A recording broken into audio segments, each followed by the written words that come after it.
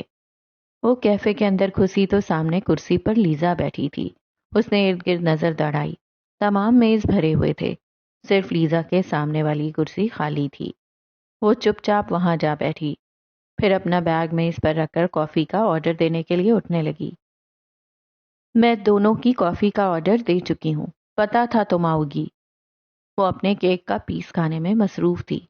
جینا نے اس کی جانب دیکھا. بچپن سے ان دونوں کی عادت تھی کہ وہ لڑائی کے بعد ایک دوسرے سے معافی نہیں مانگتی تھیں. بس یوں ہی آہستہ آہستہ پھر سے بات کرنا شروع کر دیتی تھیں اور جھگڑا منٹوں میں حل ہو جاتا تھا.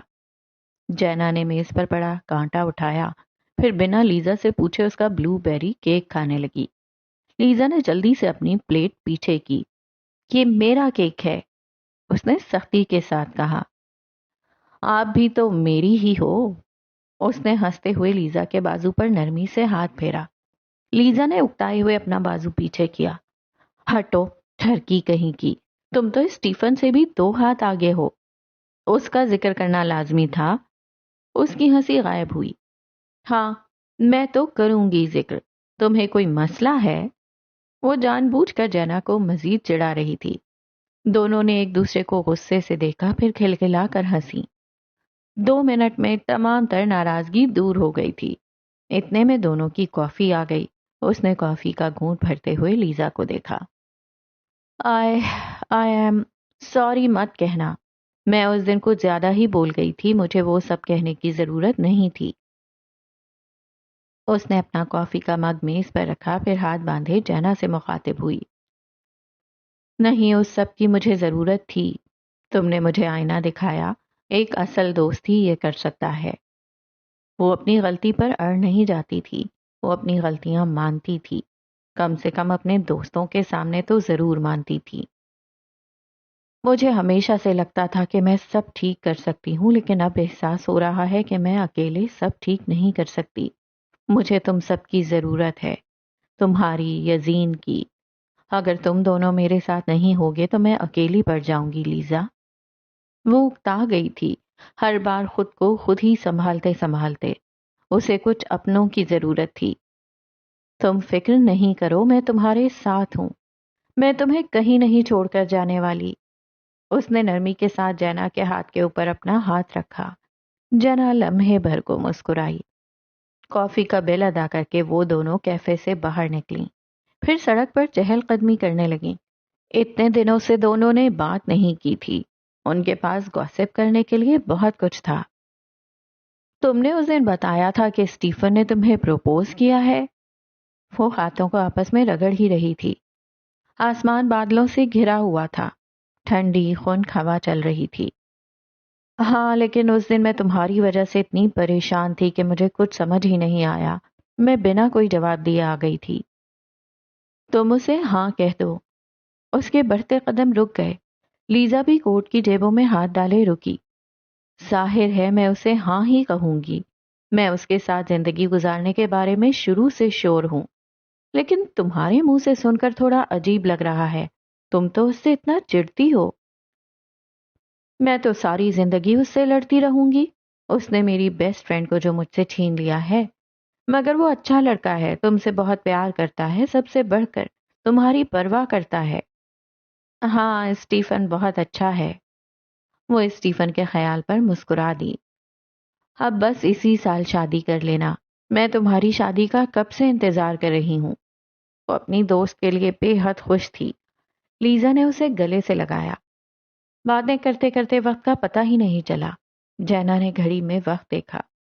اب میں چلتی ہوں کہ اس سے متعلق مجھے کچھ کام ہے. اسے ڈاکٹر ایون سے ملنے جانا تھا.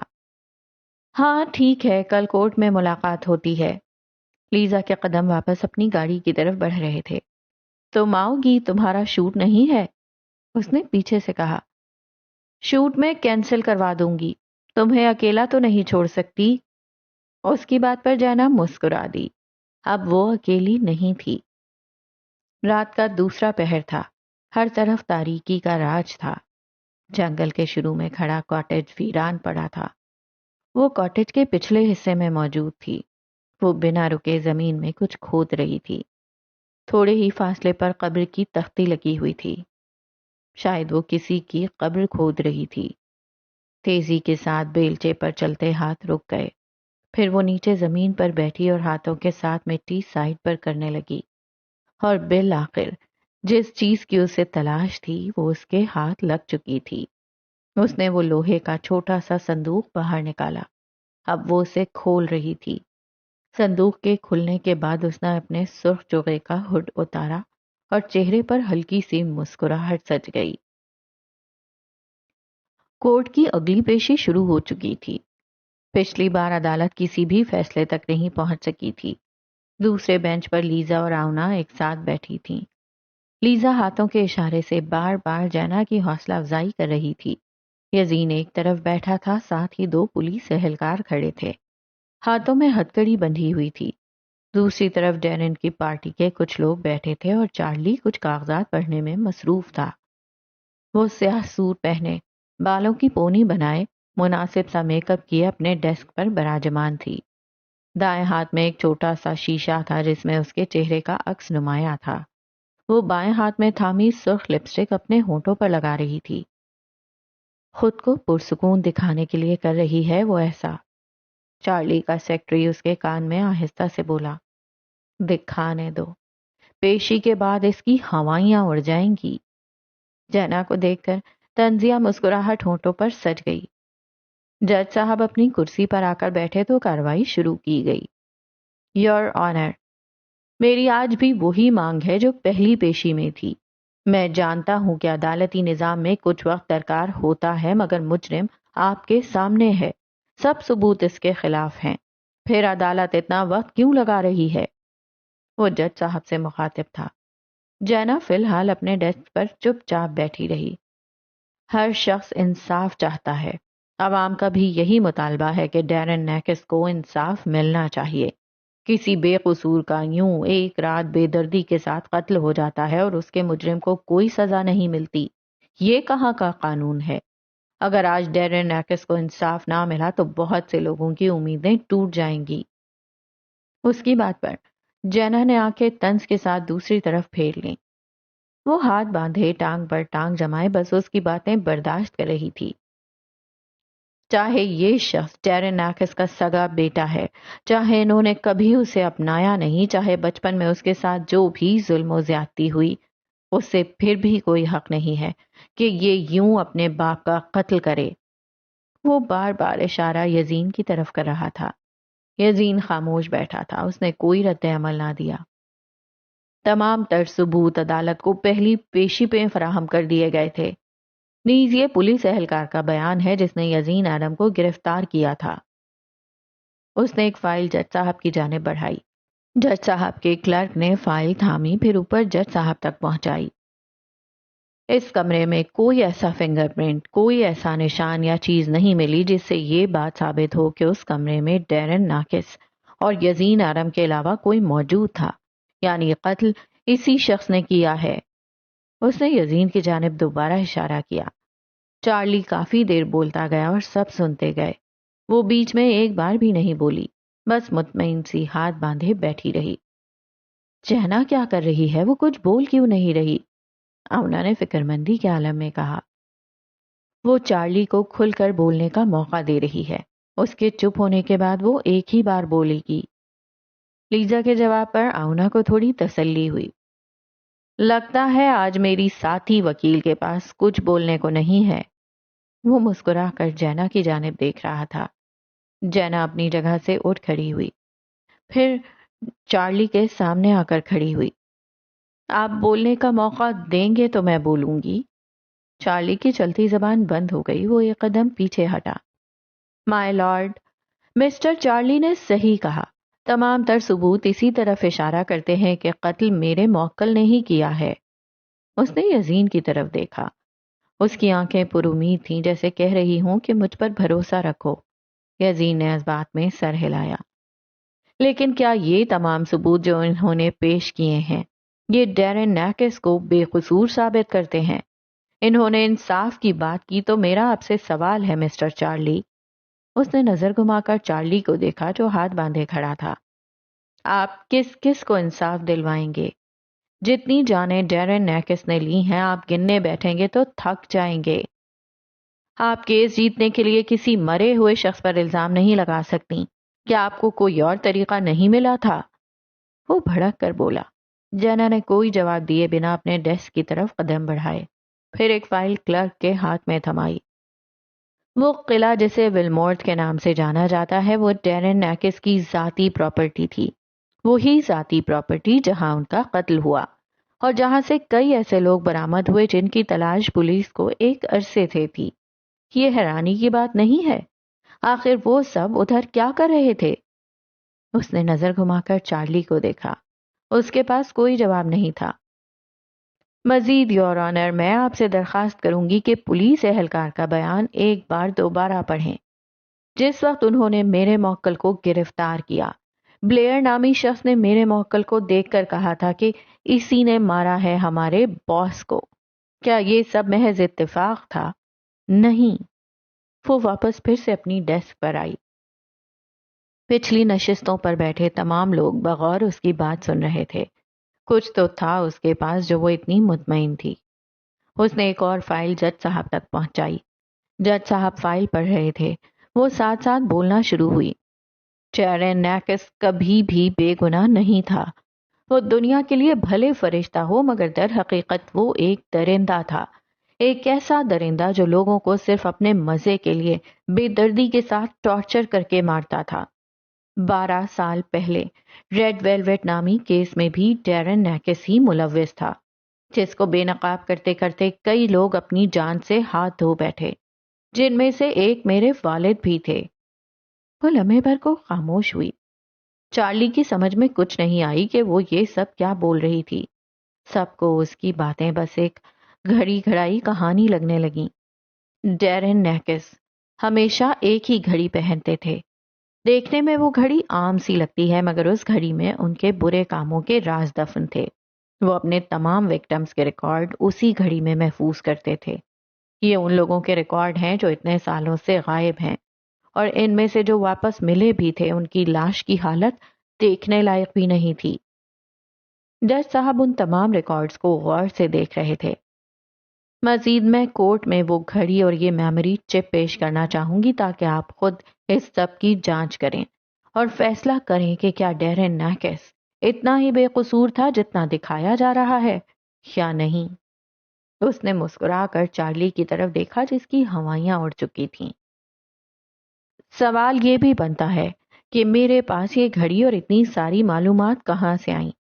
جب جرنلسٹ ایلیزڈر صاحب کا قتل ہوا میں خاموشی کے ساتھ ریڈ ویلویٹ کیس پر کام کرتی رہی۔ میں ایک عرصہ پہلے ہی ان کی اور ان کے ساتھ کام کرنے والے کرائم رپورٹر ایلس ریبرن کی آخری فون کال سن کر یہ جان چکی تھی کہ ڈیرن نیکس ہی سب کے پیچھے ہے اور اسی نے ان کا قتل کیا ہے، لیکن بنا کسی ٹھوس ثبوت کے میں عدالت میں کچھ ثابت نہیں کر سکتی تھی۔ عدالت میں گہرا سناٹا چھا گیا۔ ڈیرن کی پارٹی کے لوگوں کو سکتہ طاری ہو گیا تھا۔ یزین اسے دیکھ کر مسکرایا۔ آخر کار اس نے اپنے باپ کے قاتل کو بے نقاب کر ہی دیا۔ وہ جینا کے لیے خوش تھا۔ لیزا بھی فخریہ مسکرائی۔ 12 سال جس دلدل میں اس کی دوست پھنسی رہی وہ اس سے باہر آ رہی تھی، اور پھر میری اس کیس کے ذریعے ڈیرن نیکس کی بیوی سے ملاقات ہوئی جو کہ خود ان کے ظلم و ستم کا شکار رہی ہیں۔ 12 سال پہلے جب انہوں نے جرنلسٹ ایلیزڈر کو ڈیرن کی حقیقت بتائی تو ڈیرن نے بے رحمی سے ان کا قتل کر دیا اور ان کا قتل کرتے ہوئے کی ویڈیو بنائی اور زبردستی آونا کو دکھائی۔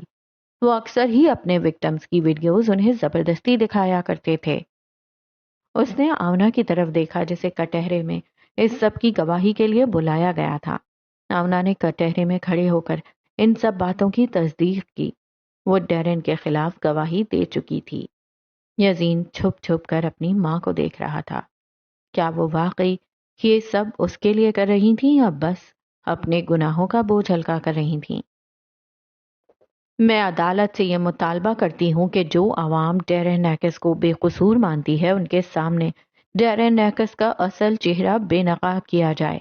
میں جینا ایلیسٹر اپنے باپ ایلیسٹر کے لیے انصاف کا مطالبہ کرتی ہوں، اور مجھ جیسے بہت سارے بچے جنہوں نے اپنے باپ کھوئے، وہ والدین جنہوں نے اپنی نوجوان اولاد کی آدھی ادھڑی لاشیں دیکھیں، وہ لڑکیاں جن کو جنسی زیادتی کے بعد بے رحمی کے ساتھ قتل کیا گیا، ان سب کے لیے انصاف چاہتی ہوں۔ اب بتائیں مسٹر چارلی، آپ کس کس کو انصاف دلوائیں گے؟ چارلی کے چہرے کا رنگ سفید پڑ چکا تھا، اس کے پاس کوئی جواب نہیں تھا۔ جج صاحب نے کچھ دیر ان سب کاغذات پر غور کیا، وہ خاموشی کے ساتھ اپنی جگہ پر بیٹھ گئی، پھر مڑ کر آونا کو دیکھا۔ دونوں کی مسکراہٹ گہری ہوئی۔ مجھے لگتا ہے ہمیں کیس پر بات کرنی چاہیے۔ اس نے بات کا موضوع تبدیل کیا۔ آونا نے رگڑ کر اپنی آنکھیں صاف کی، پھر اذبات میں سر ہلایا۔ آپ نے سب کچھ ویڈیوز کی بات کی تھی، لیکن مجھے نہیں معلوم کہ وہ ویڈیوز کدھر ہیں۔ شاید میں جانتی ہوں۔ اتنا کہہ کر وہ اٹھ کھڑی ہوئی، پھر اپنے کمرے کی طرف قدم بڑھانے لگی۔ تھوڑی دیر بعد وہ واپس آئی تو ہاتھ میں ایک گھڑی تھی۔ اس نے گھڑی میز پر رکھی۔ آونا گھڑی دیکھتے ہی پہچان گئی تھی۔ اور شاید میں اس کا پاس ورڈ جانتی ہوں۔ ڈیرن کو میں نے ایک دفعہ اس کا پاس ورڈ لگاتے دیکھا تھا، لیکن کیا تمہیں یقین ہے کہ اس کے خلاف تمام ثبوت اسی گھڑی میں ہیں؟ نہیں، لیکن ہم کوشش کر سکتی ہیں۔ آونا نے گھڑی میں ایک کوڈ ڈالا اور کلک کی آواز سے گھڑی کھل گئی۔ جینا کی ہنسی گہری ہو گئی۔ عدالت ایک بار پھر سے کسی فیصلے تک نہیں پہنچی تھی۔ تمام تر ویڈیوز، جن میں چند ایک جگہ میں ڈیرن کا چہرہ واضح تھا، عدالت کے حکم پر IT فورینزک ایکسپرٹس کو بھیجی گئی تھیں، تاکہ یہ بات واضح ہو کہ یہ ویڈیوز اصلی ہیں یا جعلی۔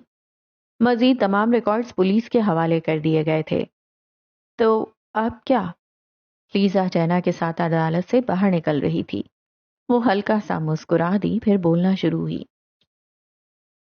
لیزا زبردستی اسے اپنے گھر لے گئی تھی۔ کافی عرصے بعد لیزا کے ساتھ وقت گزار کر اس کا موڈ بہت اچھا تھا۔ وہ بے حد ہلکا محسوس کر رہی تھی۔ لیکن اس نے جیسے ہی اپنے گھر کا دروازہ کھولا، چہرے کی خوشی غائب ہو گئی۔ سامنے فیونا اور جیمز کسی بات پر جھگڑ رہے تھے۔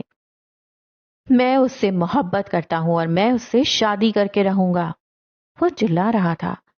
فیونا اس کے سامنے کھڑی تھی۔ اس نے کچھ کہنے کے لیے لب کھولے کہ جیمز نے اس کو بالوں سے گھسیٹ کر اپنے سے دور کیا۔ جینا کے چہرے کے تاثرات سرد ہو گئے۔ وہ جیمز کی جانب بڑھی، پھر اس کے سامنے جا کر کھڑی ہوئی۔ بہت ہو گیا تمہارا تماشا، نکلو یہاں سے۔ غصے کے ساتھ اسے گھورتے ہوئے وہ داخلی دروازے کی طرف اشارہ کر رہی تھی۔ فیونا نے جینا کے کندھے پر ہاتھ رکھ کر اسے روکنا چاہا۔ بس کر دیں آپ، ہو گئی اس شخص سے شادی کر کے غلطی، مان لیں اس بات کو۔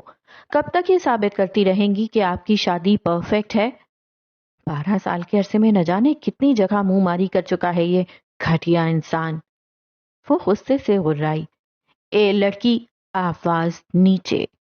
میرے ہی گھر میں کھڑے ہو کر مجھ پر ہی چلانے کی ہمت بھی کیسے ہوئی؟ وہ اس سے بھی زیادہ زور سے چلائی۔ چلانے کی وجہ سے اس کا چہرہ سرخ پڑ گیا، ماتھے کی رگ دکھائی دینے لگی۔ پچھلی بار تو تم بچ گئے تھے، اس بار نہیں بچنے والے، نکلو میرے گھر سے۔ وہ چٹکی بجاتے ہوئے بار بار دروازے کی طرف اشارہ کر رہی تھی۔ جیمز کے اندر تک آگ لگ گئی۔ میں اپنی بیوی کے گھر پر رہتا ہوں، اس گھر میں اس کا بھی حصہ ہے۔ اس نے فیونا کو کھینچ کر اپنے قریب کیا۔ وہ بس روئے جا رہی تھی، جس کی وجہ سے جینا کو مزید غصہ چڑھ گیا۔ یہ گھر میرے بابا نے میرے نام کیا تھا، تو حصے کی بات تو کرنا ہی مت۔ اس نے جیمز کو آخری وارننگ دی۔ جیمز نے غصے سے اپنے دانت بھینچے۔ آپ رہنا چاہتی ہیں اس شخص کے ساتھ؟ اس نے فیونا سے سوال کیا۔ فیونا چپ کھڑی رہی۔ بہت سادہ سا سوال ہے، جلدی بتائیں، ورنہ آپ بھی اس کے ساتھ جا سکتی ہیں، کیونکہ اس شخص کو میں مزید برداشت نہیں کرنے والی۔ اس نے فیونا سے آخری بار پوچھا۔ فیونا نے ایک نظر اٹھا کر جیمز کو دیکھا، جو خونخوار نظروں سے اسے دیکھ رہا تھا۔ ایک پل کو سوچنے کے بعد فیونا جینا کے ساتھ آ کھڑی ہوئی۔ وہ ایک بار پھر سے اپنی بیٹی کو نہیں کھو سکتی تھی۔ جیمز کی آنکھیں شوق کے مارے کھلی کی کھلی رہ گئیں۔ ہو گیا فیصلہ، اب نکلو ادھر سے، ڈیورس کا نوٹس تمہیں کورٹ کی طرف سے مل جائے گا۔ فیونا میری بات سنو، لہجہ نرم ہو گیا تھا۔ کہا نہ ادھر سے نکلو، بات سمجھ نہیں آئی؟ بہت برداشت کر لیا میں نے تمہیں، اب ادھر سے چلتے بنو، ورنہ پولیس کو بلا کر ایسے ایسے کیس ڈالوں گی تم پہ کہ ساری زندگی جیل میں سڑتے رہو گے۔ وہ کچھ دیر فیونا اور جینا کو غصے سے گھورنے کے بعد داخلی دروازے کی جانب بڑھا۔ زوردار آواز کے ساتھ دروازہ بند ہوا۔ جیمز وہاں سے جا چکا تھا۔ اس کے جاتے ہی فیونا جینا کے گلے لگ کر رونے لگی، جبکہ جینا کے بازو سیدھے تھے۔ کیا اسے بھی اپنی ماں کو گلے سے لگانا چاہیے؟ اس کی آنکھ سے ایک آنسو بھی نہ بہا۔ وہ بس خاموش کھڑی خالی آنکھوں کے ساتھ اپنی ماں کو دیکھ رہی تھی۔ رات کے وقت وکٹوریا اسٹریٹ روشنیوں میں نہائی ہوئی تھی۔ لوگ سڑک کنارے چہل قدمی کر رہے تھے۔ لیزا اور اسٹیفن بھی وہیں موجود تھے۔ تم نے اس دن مجھ سے کوئی سوال کیا تھا؟ لیزا نے اس کی باہوں میں اپنی باہیں ڈالیں، سر اس کے کندھے سے ٹکایا۔ میں نے؟ نہیں، میں نے تو کوئی سوال نہیں کیا تھا۔ وہ منہ پھلائے لیزا کو تھامے چل رہا تھا۔ یہ نخرے دکھانے کی ضرورت نہیں ہے۔ میرے ساتھ زندگی گزارنی ہے تو میرے تمام نخرے اٹھانے ہوں گے۔ میں نخرے نہیں کر رہا۔ تم اس دن بنا کچھ بولے بھاگ گئی تھی، کچھ تو جواب دیتی۔ بولتے بولتے اس کے قدم تھم گئے۔ پھر اس نے لیزا کی بات پر غور کیا، پھر وہ کھل کر مسکرایا۔ یعنی تمہارا جواب ہاں ہے؟ لیزا نے اس بات میں سر ہلایا۔ وہ لیزا سے الگ ہوا، پھر گھٹنوں کے بھل نیچے سڑک پر بیٹھا اور لیزا کا ہاتھ اپنے ہاتھ میں تھاما۔ لیزا دوسرا ہاتھ اپنے منہ پر رکھے اپنی ہنسی دبا رہی تھی۔ Finally we are getting married, وہ خوشی سے چلایا۔ ارد گرد گزرتے لوگ رک گئے۔ وہ دونوں مسکرا کر ایک دوسرے کو دیکھ رہے تھے اور آس پاس موجود لوگ تالیاں بجا رہے تھے۔ اسٹیفن نے اٹھ کر لیزا کو اپنی باہوں میں سمیٹ لیا۔ لیزا کے رخسار گلابی پڑ گئے۔ ان کی زندگی کے نئے سفر کی شروعات ہو رہی تھی۔ وہ دونوں خوش تھے۔ جب تمام تر رپورٹس کے بعد یہ بات ثابت ہوگی کہ ڈیرن کے خلاف پیش کیے جانے والے تمام شواہد اصل ہیں تو انہیں پبلش کر دیا جائے گا اور اس کیس پر الگ سے تفتیش ہوگی۔ جیسا اس نے سوچا تھا ویسا ہی ہوا۔ ایک ہفتے بعد یہ بات کھل کر سامنے آ گئی تھی کہ ڈیرن ایکس کے خلاف پیش کیے جانے والے تمام کاغذات اور ویڈیوز اصلی ہیں، جس کے بعد تمام ویڈیوز اور کاغذات کی ایک فائل بنا کر انہیں پبلک کر دیا گیا تھا۔ اب سوشل میڈیا پر ہر جگہ اسی فائل کا چرچا تھا۔ اسی وقت انویسٹیگیشن بیورو ڈیرن ایکس کے بارے میں تفتیش کر رہا تھا۔ بھلے وہ کیس 12 سال پرانا تھا یا ڈیرن مر چکا تھا، مگر عوام کے سامنے سچ لانا اور کیس کو مکمل طور پر حل کرنا ان کا فرض تھا۔ اور پھر یہ لوگ جو ڈیرن کے حق میں بول رہے ہیں یہ اس کے خلاف ہو جائیں گے، یہاں تک کہ اپنا سیاسی فائدہ دیکھتے ہوئے اس کی اپنی پارٹی بھی خود بخود اس کیس سے پیچھے ہٹ جائے گی۔ وہ ان لوگوں کو دیکھ رہی تھی آج جن کے ہاتھ میں ڈیرن کے حق کے بورڈز تھے، مگر کل کو ان کی زبان پر اس کے خلاف چرچے ہوں گے۔ شہر میں ہر طرف افراتفری مچ گئی تھی۔ جو لوگ ڈیرن کے ساتھ تھے وہ یہ سب جاننے کے بعد اس کے شدید خلاف ہو گئے تھے۔ ڈیرن کی سیاسی پارٹی نے بھی گہرے دکھ کا اظہار کیا تھا اور کیس سے پیچھے ہٹنے کا حکم جاری کر دیا تھا، جیسا کہ جینا نے پلان کیا تھا۔ اب یزین کا کیس اسٹیٹ کے ہاتھوں میں تھا۔ وہ آج خود کو بے حد ہلکا محسوس کر رہی تھی۔ ایک بہت بڑا بوجھ اس کے دل سے اتر گیا تھا۔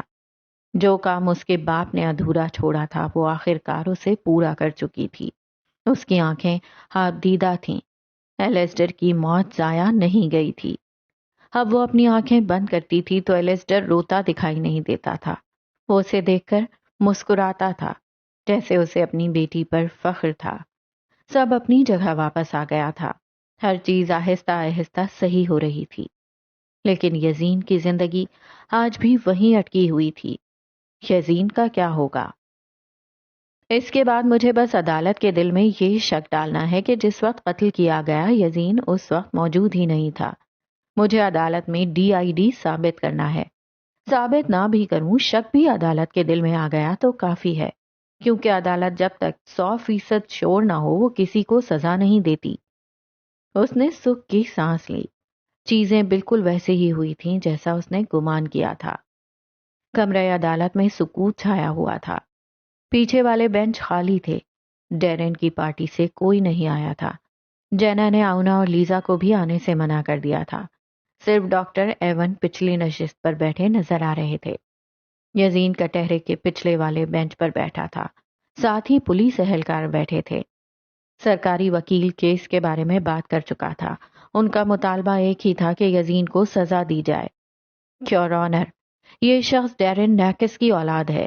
اپنے مزے کے لیے قتل و غارت کرنا اسے وراثت میں ملا ہے۔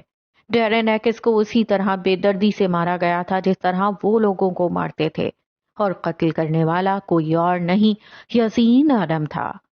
اس نے یزین کی طرف اشارہ کیا جو خاموش بیٹھا سب سن رہا تھا۔ ہم اگر آج اسے سزا دیے بنا جانے دیتے ہیں تو اس بات کا کیا ثبوت ہے کہ کل کو یہ مزید لوگوں کو قتل نہیں کرے گا؟ اسی لیے میری عدالت سے یہی درخواست ہے کہ یزین ایڈم کو تا عمر قید کی سزا دی جائے۔ وہ اپنی بات مکمل کر کے پیچھے ہٹا۔ مائی لارڈ، میرے ساتھی وکیل کی بات بالکل درست ہے، لیکن جس وقت ڈیرن نیکس کا قتل ہوا اس وقت میرے موکل اپنے ہوش و حواس میں نہیں تھے۔ ان کا اپنے بدن پر کوئی قابو نہیں تھا، کوئی اور شخص ان پر حاوی تھا۔ وہ 2 قدم آگے بڑھی، پھر اپنی بات کا آغاز کیا۔ تو آپ کہنا چاہتی ہیں کہ ان پر کسی نے جادو کیا تھا؟ کیسا مذاق ہے یہ؟ وہ آگے آیا اور جینا کی بات کاٹی۔ نہیں، میرے موکل کو ڈسوسیٹیو آئیڈینٹی ڈس آرڈر ہے، ایک ایسا ڈس آرڈر جس میں ایک ہی شخص کے اندر 2 یا زائد شخصیات موجود ہوتی ہیں۔ قتل یزین ایڈم نے نہیں، ان کی دوسری شخصیت زیان نے کیا ہے۔ پولیس کے بیان کے مطابق بھی جب انہوں نے میرے موکل کو گرفتار کیا تو وہاں ایک شخص یزین کو زیان کہہ کر پکار رہا تھا۔ اس کی بات پر جسٹن، سرکاری وکیل، کھلکھلا کر ہنسا۔ جینا نے سپاٹ آنکھوں کے ساتھ اسے گھورا۔ معافی چاہتا ہوں، مگر مجھے لگا تھا آپ کوئی ڈھنگ کا ڈیفینس کریں گی۔ عدالت یہ کیسے مان لے کہ جو آپ کہہ رہی ہیں وہ درست ہے؟ اس نے اپنی ہنسی قابو کی، پھر جینا کی جانب دیکھ کر کہا، بالکل، میں یہ بات جانتی ہوں، اسی لیے میں ثبوت ساتھ لائی ہوں۔ اس نے زبردستی مسکرا کر جواب دیا، پھر اپنی ڈیسک سے فائل اور ایک لفافہ اٹھایا۔ چند لمحوں بعد وہ فائل اور لفافہ جج صاحب کے ہاتھ میں تھا۔ وہ رپورٹ جو ڈاکٹر جانس نے آپ کے حوالے کی تھی، وہ اب کدھر ہے؟ وہ جارڈن کے سامنے بیٹھی تھی۔ جارڈن نے کچھ پل سوچا، جیسے یاد کرنے کی کوشش کی ہو۔ میرے کاٹیج کے پیچھے ہمارا آبائی قبرستان موجود ہے۔ میں نے وہ رپورٹ اور یزین کے کپڑے ایک صندوق میں ڈال کر پہلی قبر کے ساتھ دفنا دیے تھے۔ اس فورینسک رپورٹ کے مطابق میرے موکل یزین ایڈم کو 6 سال کی عمر میں جنسی زیادتی کا نشانہ بنایا گیا تھا، اور اس لفافے میں موجود یزین ایڈم کے کپڑے اس بات کا منہ بولتا ثبوت ہیں۔ رپورٹ کے مطابق صرف جنسی زیادتی نہیں، میرے موکل پر کافی عرصے تک جسمانی تشدد ہوتا رہا تھا۔ اس کے گلے میں گلٹی ابھری۔ وہ اپنے احساسات کو ضبط کیے سرد مہری سے سب بتا رہی تھی، لیکن جب اس نے یزین کی جانب دیکھا تو اس کی تمام ہمت جواب دے گئی۔ وہ یہاں موجود نہیں تھا۔ وہ اپنے ماضی میں ایک بار پھر سے کھو چکا تھا۔ وہ تہخانے سے بھاگ رہا تھا۔ کسی نے اس کی ٹانگ پیچھے سے کھینچی تھی۔ وہ فرش پر نڈھال لیٹا تھا۔ کوئی اس کے اوپر چڑھ رہا تھا۔ مکڑی اپنا جال بن رہی تھی۔ کسی نے پیچھے سے مکڑی کو کھا لیا تھا۔ وہ ہار گئی تھی۔ یزین بھی ہار گیا تھا۔ وہ دونوں کمزور تھے۔ اس نے نا امیدی کے ساتھ گردن جھکا لی تھی، اور اگلے ہی لمحے اسے اپنا جسم 2 حصوں میں تقسیم ہوتا محسوس ہوا۔ وہ رو رہا تھا، چلا رہا تھا، لیکن کوئی اس کی مدد کو کیوں نہیں آیا تھا؟ وہ اپنے آپ کو کیوں نہیں بچا پایا تھا؟ اس نے مضبوطی کے ساتھ بینچ پر ہاتھ جمائے، جسم بے جان ہو گیا۔ وہ بس خود کو سنبھالے بیٹھا رہا۔ چینا نے آگے بڑھ کر اس کا سہارا بننا چاہا، اسے ہمت دینا چاہی، لیکن کورٹ میں وہ ایسا نہیں کر سکتی تھی۔ اپنے تمام آنسو پیچھے کرتے ہوئے اس کی آنکھیں پھر سے سپاٹ ہو گئیں۔ 6 سال کی عمر میں اتنا بڑا صدمہ میرے موکل سے برداشت نہیں ہوا، جس کی وجہ سے ان کا دماغ 2 حصوں میں بٹ گیا۔ ان کے اندر دوسری شخصیت نے جنم لیا جو کہ یزین کو تحفظ فراہم کرتی تھی۔ میرے موکل نے اپنی دوسری شخصیت کو ہمیشہ دوسرے شخص کی طرح دیکھا۔ وہ اس بات سے انجان تھے کہ ان کی دوسری شخصیت کس قدر خطرناک ہے۔ وہ بول رہی تھی مگر یزین کی طرف نہیں دیکھ رہی تھی۔ اسے ٹوٹتا اور بکھرتا دیکھ کر اس کے صبر کا پیمانہ لبریز ہو جاتا۔ اس کا دل چاہتا کہ وہ سب بھول کر اسے اپنے گلے سے لگائے اور اسے بتائے کہ وہ سب حقیقت جاننے کے بعد بھی اس کے ساتھ کھڑی ہے۔ ڈیرن ناکس کا قتل زیان نے کیا ہے، یزین نے نہیں۔ دونوں باتوں میں فرق ہے۔ چاہے جسم دونوں کا ایک ہے مگر جسم پر قابو کس کا تھا یہ بات جاننا بے حد ضروری ہے۔ وہ بنا رکے پورے اعتماد طریقے سے سب کہہ رہی تھی۔ لیکن یور آنر، میں یہ بات بھی جانتی ہوں کہ عدالت ثبوت کے بغیر کسی بات کا اعتبار نہیں کرتی۔ اسی لیے میں عدالت سے درخواست کروں گی کہ میرے موکل کا ایمنیشیا کا ٹیسٹ لیا جائے۔ اس ڈس آرڈر میں میموری گیپ آنا ایک بے حد عام سی بات ہے۔ جس وقت ایک شخصیت موجود ہوتی ہے اس وقت پیش آنے والے واقعات دوسری شخصیت کو یاد نہیں رہتے، اور اس کے علاوہ میرے موکل کو مکمل طور پر ایگزامن کیا جائے۔ اس نے اپنی بات مکمل کی۔ جج صاحب بنا کوئی تاثر دیے جینا کی تمام بات بغور سن رہے تھے۔ اس نے مزید کچھ فائلز جج صاحب کو تھمائیں۔ پھر جج صاحب کی اجازت سے ڈاکٹر ایون کو کٹہرے میں پیش کیا گیا۔ میرا نام ڈاکٹر ایون ہے۔ میں آئی پی اسپتال کا اونر ہوں اور ایک سائیکیٹرسٹ ہوں۔ چند سال پہلے یزین کے سوتیلے والد جارڈن نے مجھ سے درخواست کی تھی کہ میں ان کے بیٹے کے تھراپی سیشنز لوں۔ اس کا کہنا تھا کہ یزین اکثر غصے میں توڑ پھوڑ کرتا ہے، دوسرے بچوں سے لڑتا ہے، مگر جب اس سب کے بارے میں یزین سے پوچھا جائے تو اسے کچھ یاد ہی نہیں ہوتا۔ یزین کچھ بھی ماننے سے انکار کر دیتا ہے۔ ایک عام انسان کو دیکھنے میں یہی لگتا تھا کہ یزین اداکاری کر رہا ہے۔ وہ بے حد آرام کے ساتھ اپنی گواہی دے رہے تھے۔ یزین گردن جھکائے اندر ہی اندر گھٹ رہا تھا۔ وہ سب کا سامنا کیسے کرے گا؟ اس کی ذات پر لگے داغ تمام تر دنیا کے سامنے آ جائیں گے۔ وہ اس ذلت کے بوجھ تلے مر جائے گا۔ کاش وہ مر جائے۔ لیکن ایسا نہیں ہے۔ یزین کوئی اداکاری نہیں کرتا تھا۔ میں نے یزین کے کئی سیشنز لیے تھے جن کی رپورٹ آپ کے ہاتھ میں ہے۔ میں بہت عرصے تک اپنا دماغ لڑاتا رہا۔ کبھی میری تھیوری کچھ کہتی تھی اور کبھی کچھ، لیکن آخری ملاقات میں جب یزین کی دوسری شخصیت زیان نے مجھ سے بات کی تو میرا دماغ ایک ہی طرف گیا، اور میں آج بھی اپنی بات پر شور ہوں۔ ڈاکٹر ایون سیشنز کے دوران جو سب محسوس کرتے تھے وہ انہیں نوٹ میں لکھا کرتے تھے۔ اس وقت جج صاحب وہ تمام نوٹس پڑھ رہے تھے۔ پھر انہوں نے فائل بند کی تو جینا نے مزید فائلز ان کی جانب بڑھائیں۔ صرف ڈاکٹر ایون کے نوٹس نہیں بلکہ یزین کے school report cards, boarding school کے ریمارک سے بھی یہ بات ثابت ہوتی ہے کہ یہ ایک پیٹرن ہے جو بچپن سے فالو ہوتا آ رہا ہے، اور میرے موکل کوئی اداکاری نہیں کر رہے۔ یزین ہو یا زیان، چاہے قتل کسی نے بھی کیا ہو مگر جسم دونوں کا یکساں ہے۔ یہ شخص معاشرے کے لیے پھر بھی ایک خطرہ ہے۔ یہ ایک درندہ ہے جسے کھلے عام نہیں چھوڑا جا سکتا۔ اسی لیے میں عدالت سے اپیل کروں گا کہ اس شخص کو سزا دی جائے۔ وہ کافی دیر بعد بولا تھا۔ جینا نے غصے سے اس کی جانب دیکھا، اور یزین کے دماغ میں ایک ہی لفظ گردش کر رہا تھا، درندہ۔ کیا وہ واقعی درندہ تھا؟ کیا وہ باقی لوگوں کے لیے خطرہ تھا؟ اسے اپنا سایہ ایک بار پھر سے بڑا ہوتا محسوس ہوا۔ سایہ بڑا ہو کر ایک بھیڑیے کی شکل اختیار کر گیا تھا۔ وہ واقعی درندہ تھا۔ یور آنر، جہاں علاج ضروری ہو وہاں سزا مناسب نہیں ہوتی۔ میری عدالت سے آخری اپیل ہے کہ میرے موکل کو سزا کی نہیں علاج کی ضرورت ہے۔ یزین ایڈم کو اس گناہ کی سزا نہیں مل سکتی جو انہوں نے کیا ہی نہیں۔ اپنی بات ختم کر کے وہ پیچھے ہٹ گئی۔ جج صاحب نے چند لمحے تمام تر کاغذات اور باتوں پر غور کیا۔ تمام تر ثبوت اور گواہ کو مد نظر رکھتے ہوئے بھی عدالت فی الحال کسی نتیجے پر نہیں پہنچی۔